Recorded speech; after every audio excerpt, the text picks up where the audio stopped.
Is it really important to fear God? Welcome to this, your daily 180 Bible study. Yesterday, we ended with Ecclesiastes 12 and verse number 13. There, Solomon comes to the end of a search for meaning and purpose and fulfillment in his life. And listen to what he says. Let's hear the conclusion of the whole matter. Fear God and keep His commandments, for this is man's all. That's the meaning of life. God placed us here to learn to love Him and everything that encompasses. Jesus would say in John 14, verse 15, if you love me, keep my commandments. That's what life is all about, is learning to fear Him.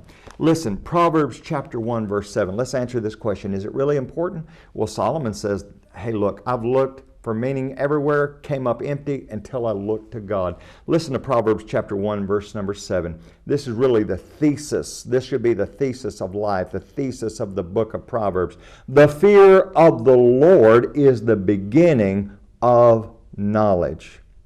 Now, I appreciate people who gain a lot of knowledge in various areas. I appreciate great scientists and doctors and others and engineers and the great things that they do. But real significant knowledge is based in an understanding of the one true God. Because what happens is when we begin to lose the knowledge of the one true God, all those disciplines begin to go down slowly. It may take years, it may take centuries, but ultimately everything has to be tied back to the fact there is a Creator who is responsible for everything. Listen to Psalm 112, verse number 4.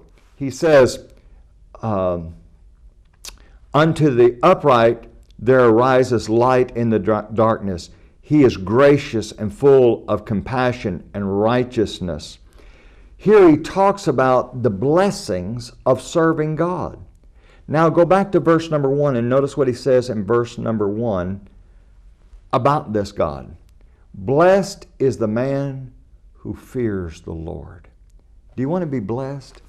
Do you want to have a life of fulfillment and happiness and joy and meaning and significance?